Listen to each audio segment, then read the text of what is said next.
خۆشەویستان سڵاوی گەرمی ئێمەتان لێبێ بەڕێزان لە ئاڵقەی ئەم جارەیە قسە لەسەر میدیا و بەرخۆریزمەکەین و بۆ ئەم مەبەستە برای بەڕێزمان پرۆفسۆری یاریدە دەرکاک دکتۆر باقر داودمان میواندارەتی کردووە.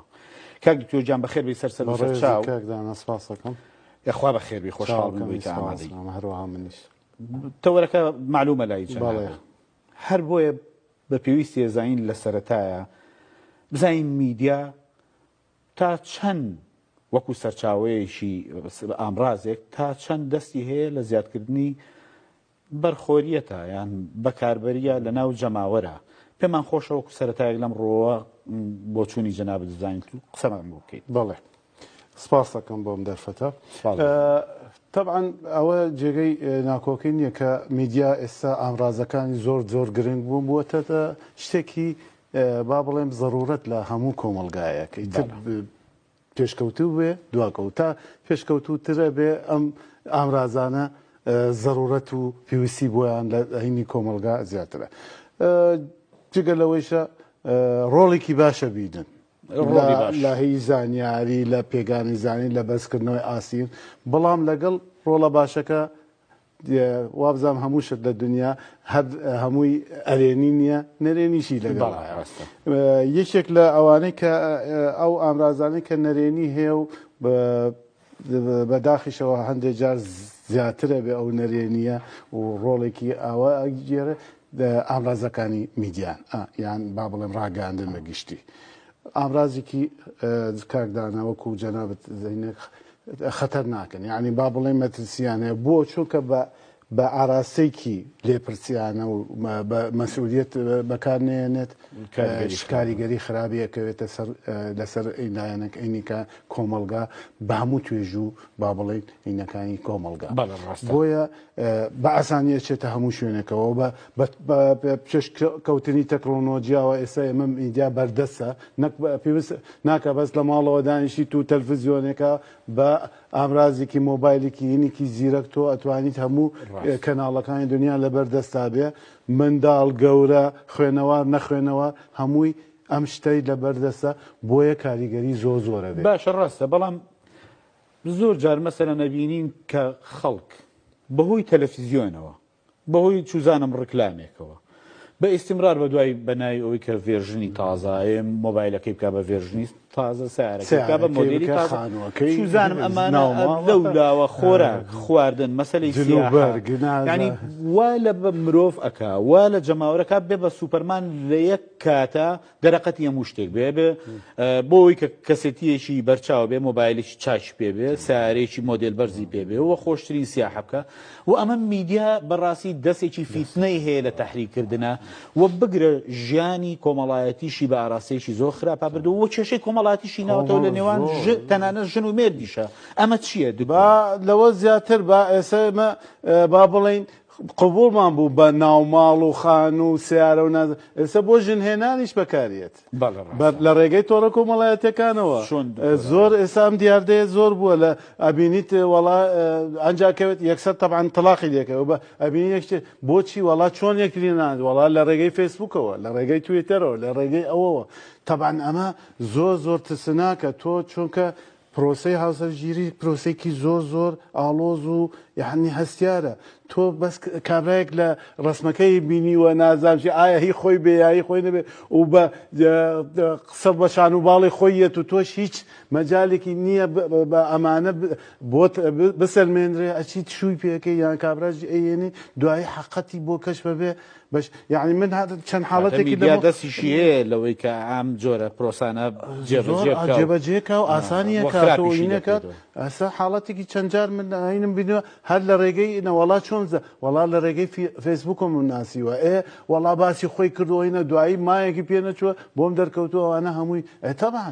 کابرا تۆ نایناسیت قسات هینی با بڵێن کەناڵی تەنها و تەنها ئەوەی تۆ بینەکەی ئەو کەناڵە میدیایەیە ئەی باشە خۆ ئەمە بەچی بۆ دەسەنوێ ئیلا ئەکەویتە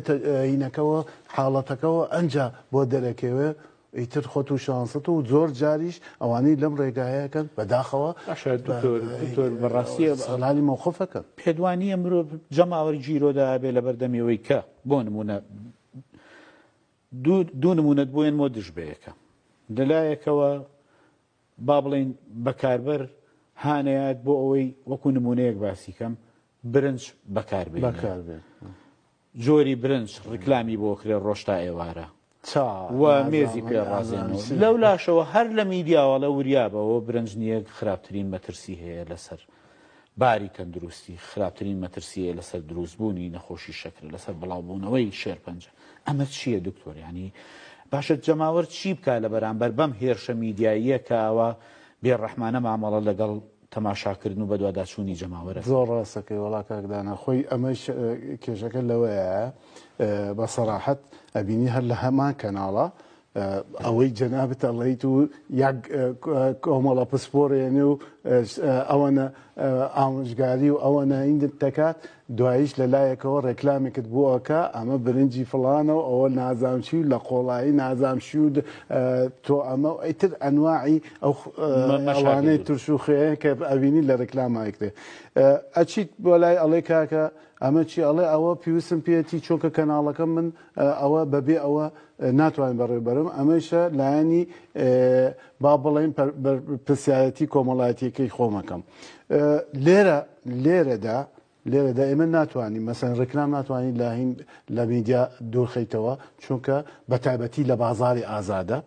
بازاری ئازادە چونکە کابرا نەداعمی حکومی هەیە نە شتێکی هەیە ئەبێ بە هینی خۆی کەناڵەکەی خۆی بژێن و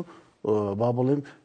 قازانجیش بکات چونکە هەندێک کەس هەیە ئەوانەی کەناڵەکە بە تایبەتی لەم چەند ساڵێ ئەوانەی کەناڵ و شت دانن ئەگەر تێبینی کردبێ بە تاکید جەنابەت ئەزانی لای خۆمان کەمتر بەڵام لە هەموو جیهانە زیاتر ئێستا سەرمایەدار هاتۆتە قاڵبەیە ئەسڵەن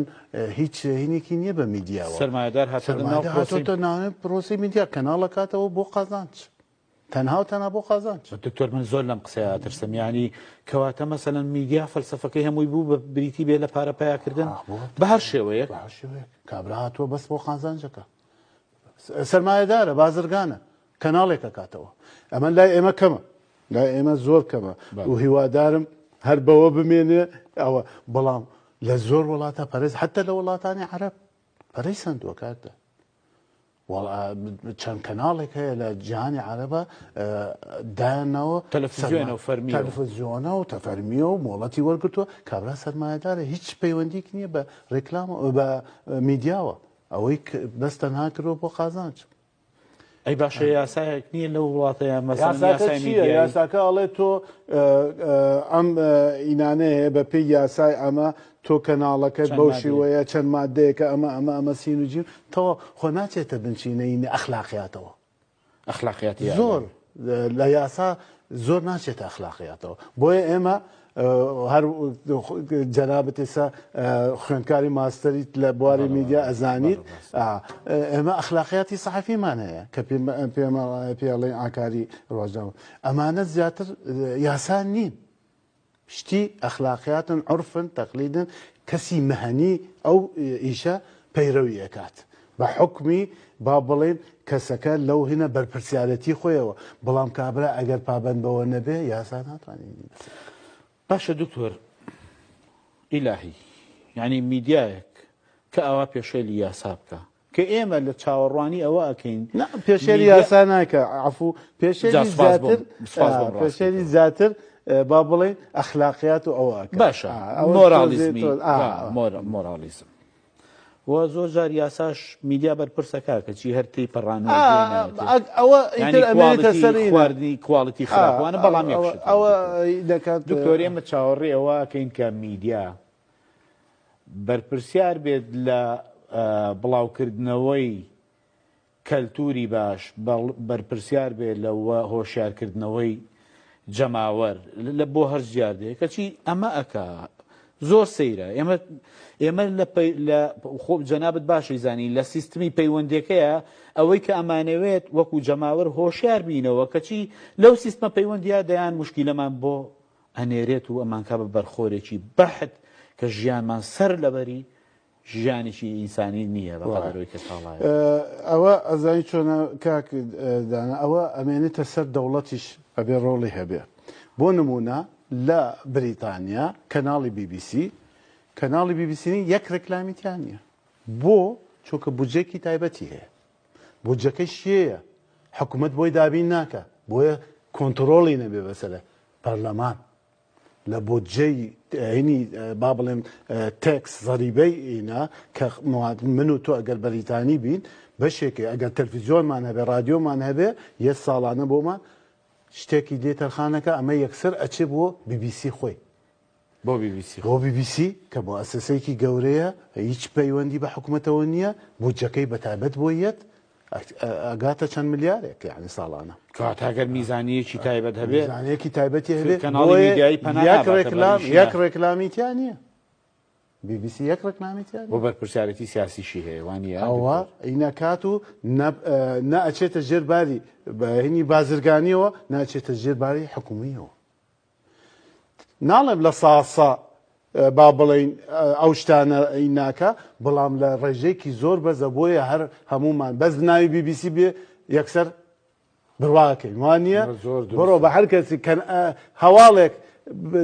سەرتاپێت تۆ بڕوا پێ نەبێ بەس بڵێ لەکوێ ئەڵێ لە BBC یەکسەر ئەوەستی ڕادام BBCە کە بۆ مەهانیەتێکی زۆر بەرزی هەیە دوورە لەو شتانە لەو ئەیدانە ئەرکە بەرپرسیارەتە کۆمەڵایەتەکەی بەهێزترە بەڵێ ڕاستە ئێمە بەداخەوە لێرە هینی نیشتیمانیمان نییە میدیا نیشتیمانیمان نیە ئەوە هەر پرسیارێک ئەگەر میدیای نیشتیمانی هەبێ ینی ئەو میدیا نیشتیمانیە ئیتر نابێ بە ئامرازێک بۆی بەرخۆریزم و بەکاربەر زیاد بکە یان کەمترە بێ ئەگەر حکوومەت بودجەی بۆ ئەوینەکە بەڵام بەداخەوە لای ئێمە چییە بێ بە حکمی ئەوەی شمولەتی با بڵێم سیاسی و مرکزیەتی قەرار سیاسی لایەنە سیاسەکەی لاوازە بێ باشە دکتۆر میدیای نیشتیمانی ئەوە ببوورە کاتی لەسەر ئەمە ناگرم میدیای نیشتیمانیە بێ دەوڵەتت هەبێ یان مەسەلەن بۆ نمونە هەرێمێکی شەتوانێت میدیای نیشتیمانی هەرێمێکی شەتوانێت بۆ ناتوانێت تۆ مادام هەرێمەکەت بودجێ هەیە پەرلەمانی هەیە ئەو شتانە هەیە بۆ نەتوانێت خۆ مەسەلەکە پەیوەسە بە بودجەوە بەڵام ئەبێ قەرارێکی سیاسی بێ ئێستا ئێمە لای ئێمە قەراری سیاسی نییە کەواتە جەنابەت تێوگەیانم لەلایەکەوە ئەگەر میدیایەک میزانیەی تایبەت و دارایی تایبەت بە خۆی هەبێ کەمتر ئەکەوێتە ناو غەڵەتە گەورە جەماوەریەوە کە مشکیلە بنێت و میدیایەکیش ئەگەر لە ڕووی سیاسیەوە سربەخۆ بێ و بەهێز بێ کەمتر دیسانەوە لا لەو بەرپرسیارەتیە دووشت میدیا تاسیری لێکات سیاست بڕیاری سیاسی لەگەڵ بازار چۆکە ئەمانە پەیوەستن بە ئیشی میدیاوە ئەگەر لایەنێکی سیاسەکە سیستەمێکی دیموکراسیکی باش بێ وەکو وڵاتانی ڕۆژە ئاوا وەکو بریتانیا ئەوە لایەنی سیاسەکەی بورە ئەمێنێتە سەرچی وڵاتانی ڕۆژ ئاوا چیان هەیە تۆزی میدیا ئەنکەنیانەکە بازارش لە ڕێگەی چی لە ڕێگەی ڕێکلامەوە تۆ ئەگەر بە BBC ئەوەت کرد دووریشی خست لە هەژمونی بازرگان و بازاردا کەواتە تۆ میدیایکی تا ڕادەیەک تەندروستە بێ باشە دکتۆرجان لێرە پرسیارێکم لا دروست بوو وەڵایی پرسیارەکەم لا دروست بووە لەسەر هەنێک ڕەخنەوە هەنێک بۆ چوون ئەڵێن ئەوە میدیاکان نییە کە دەستیان هەیە لەسەر بڵاوکردنەوەی ئەوەی کە خەڵک بارگایی بێ بۆی ببن بە مستەهلیک هەر بەکاربەر بن هەر بخۆن هەر بنازان بە دوای ئەبدەی تا بگەڕن بەڵکو سیستمی برژوازی سیستمی ڕەسەمالی خۆی جەوێکی خوڵقانووە کۆی هەموو دام و دەستگاکان خزمەتی ئەو پرۆسەیە بکەن کە بەرخۆریزمە چوزامیا کە مستەهلیکە بۆ لە دوا جارە بۆ خزمەتی سەرمایه‌داری خۆی گەڕێتەوە ئەی باشە ئەڵێم ئەمە خەتای میدیا نییە من وەبیر تێهێنمەوە زیاتر لە 20 ساڵ لەمەوە بەر پێکەوە لەگەڵ جەناب تا دەرسی ئایدۆلۆژیای میدیاییمان خوێندووە کە ئایدۆلۆژیایەک هەیە سۆسیالی ئەو با بڵێم لیبرالیزم و بەرپرسیارەتی دەکەواتە هەموو ئایدۆلۆژیا میدیایەکانی سەخت کەوتونەتە خزمەتی سەرمایه‌داریەوە بەڕێی جەنابە نە ئەزانی چۆنە تۆ میدیا کاک دانا میدیا وەکو ئامرازێک لە ئامرازەکانی کۆمەلگا و ئەوەیە ئەکەوێتە بەر ڕنگدانەوەی کۆمەلگاکە لێ ئەکەوێتە سەر میدیا بتەوێت نەتەوێت با چەند من و تۆ پرۆفیشنڵ ئەوە بین بکەوینە کۆمەلگایەک ئەوەی لێرە بین کەناڵێک دابنی جیاوازە لەوەی بڕۆین بۆ وڵاتێکی کە پێشکەوتوتر بێ هەر خۆمان بە شێوەیەکی کە میدیاکەمانە بێ ئەگەر بچینە دواکەوتوتر لە خۆمان بە هەر خۆمان من و تۆ بین جۆرێکی کە کەناڵەکەمانە بێ ئەوە بێشەک ئەوە بێگومانە بەڵام لێرەدا چی ئەوە ئەکات ئەمانە کەم بکاتەوە ناڵێم نێڵێ بەڵام کەم بکاتەوە ئەوەیە سیستەمی دەوڵەتە سیستەمی دەوڵەتە کەس هەیە سەرمایهداری وەکو بریتانیا هەبێ یەکەم دەوڵەتی سەرمایهداری لە جیهانە یەکەم شۆڕشی برجوازی لەوە 1640 بەڵە ڕاستە یعنی نە ئەمریکا هەر هیچ لە بۆ ئەو کاتە بوو بە کۆڵانەزر تا 1600 عایدی بەریتانیا بوو بەڵام چی کرد ئەم سیستەمە هاتەوە بەخۆیان چووەوە هیچ شتەکانی ئەوانە ئەو سیستەمانە لیبرالیزمە سوودیان وەرگرتووە لە سیستەمی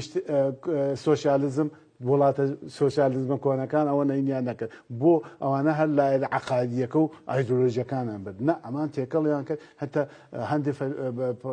لە سوفنیان بۆ هێن بوو یا بیرمەن ناڵێن فەیسبوک وتیان ڕێگەی سێم چییە تێکەڵێکە لە بینی سۆشیالیزم لەگەڵ سەرمایەداریە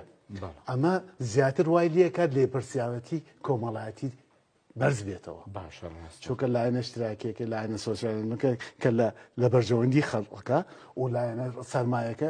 کە لە بەرژەوەندی کەچی سەرباری ئەوش پەتای بەرخۆریەت هەر زیاهاکە زیاد دەکات چونکە بە کێشەیەکی گەورەی بۆ بە کێشەی خێزانیش بۆ ئەکید بۆتەوە زیاترە بێ و یەکێک لە هەرەکە کە ئاستی ڕێژەی تەلاق و تێکدانی شێرازەی خێزان و هین لایەنی ئابوووریە لایەنی ئابوووریەکەی چییە ئەوەی جەنابەت ئاماژە پێزانم سەیری فڵان و مەسلەکە وەڵامنی تەنانەت ئەچن دەبسکاری دەموچەوەیانەکە وەڵا لەسەر مۆدێلی فڵانە ئەکتەر و یەک نمونەی زۆر سەیرت بیرهێنامەوە مرۆڤایەتی گیری خواردەوە بەدەست جەڵتەی دەماغ جەڵتەی دڵ شەکرا زەخت شێرپەنجە کەچی دکتۆری تەجمیل زیاکات و بڕۆ بزان بەرناکەون و ساڵانە بودجەی ئەوانەی کە تەرخانەکرێ بۆ ئەو شتانە ساڵ بە ساڵ بە ملیاراتە بەر میدیاش ئامڕازێکی خراپە بۆ تەبعان من کابرا نەبینم ئەوە و ئاوا لە خۆیەکە و بە جواندەریەکات من بە چیە زانماوە وا لە خۆم بکەم ئەمەشە لایەنە سەلبیەکەیەتی لایەنە ئەمەش تەبعان بابینەوە سەر لایەنی کرد ئێمە باسی حکوومەتمان کرد باسی سیستەمەکانمان کرد ئاسی هوشیاری تاک من تا بەرز بێ ئاسی هوشیاریم ئەم شتانە بەلاوەکیە بینم سەیر یەکەم بەڵام خۆ ناچم بڕۆم کوێرانە تەقلیدی کەم ڕاستە مۆبایلێکم پێیە ئەبینێ مۆبایلێکی کەیەت یەت بێژەرێکی جوانی بۆ دانن ئەمە ئەم مۆبایلە وایە کە دوایی ئەچم بەهێنی یەکەم ئەبینم شتێکی ئەوتۆ نییە باشە بەجیا زۆر سپاسەوە چوویتە ناو چارەسەر و پێشنیارکردن بۆ چارەسەر بەجیا لە بەرزکردنەوەی ئاستی هۆشیاری تاک چیتر بکرێ هەنی میدیا بێت چۆن بکە بۆی کە ئەم پەتای بەرخۆریزمە ئەوەنە تەشەنە نەکە مەمنونە بم لە ماوەی یەک دقیقەیەکە چکە ماوەی بەرنامەکەمان کۆتایی واللهی هەر ئەوەیە جگە لە ئاسی هوشیاری تاک طبعا ئەوە کفایەت نییە چۆکە ئێمە هەمووی با بڵێن گەنج و ئەمانە تا بڵێت بکانیانەوێ حکوومەت عینێکی لە لایەنی تەشریعی پەرلەمان ئەمانە دایڕێژێ تا پێ بکرێت سنوور ئەم هینی ڕێکلام و شتانەکە کواڵەتی و شتەکانی ئەوە بکات کۆنتترۆڵی لە ئەم لایەنە بکات و عینێکی نیشتمانی دابنێ لە شێوازی BBC من بە نمونەیەک کە من ئەوە هەبێ ناچم بۆ کەناڵێکیکە ئەمە ئەبێ سەندەر بوو بە یەک نمونە کۆتایی بە چاپێککەوتنەکەمانە هێنم لە تقریبا نزیکەی 14 ساڵ لەمەوبەر من دراسات عولیامە خوێند لە وڵاتی میسر بەڵێ ئەنجومەنێک هەبوو بە ناوی ئەنجومەنی متابعە و تەفتیشەوە متابعەی هەموو کەناڵی ئەعلامەکانیە کرد بۆی ئەگەر هەچ کەناڵێکی ئەعلامی بە شێوەیەشی نابەرپرسیارانە تەنانەت ڕیکلامکردنیش بکات بۆ ئەوی ڕێژەی بەکاربەر کە مصیبەتێکی گەورەیە زیاد بکە دووچاری لێپێچینەوەیانەکردن بە هیوان کە ئەمەشێک بێت لەو پێشنیارانە لەپاڵ پێشنیارەکان لەگەڵ ئەوە هەر ئەبێ هینی نیشتمانیمان هەبێ بودجێکی تایبەتێ بێ دوور بێ لە دەسەڵاتی حیزبی ئەو شتانە بۆیە ببێ بە نمونەی میدیایی میدیاکانی کە هەوڵ بن با بڵێ تەقلیدی ئەو بکەن وەگەر نەکەن خەڵک متابعە زۆر سپاس دکتۆر باقر داود پرۆفێسۆری یاریدە دەر و مامۆستای زانکۆ کە لەگەڵمانە بووی گەلێک خۆشحاڵە کردی. زۆر سپاس منیش هەروە خۆشحاڵ. خۆشەویستان ئێوەش هەر شاد و کامەران بن.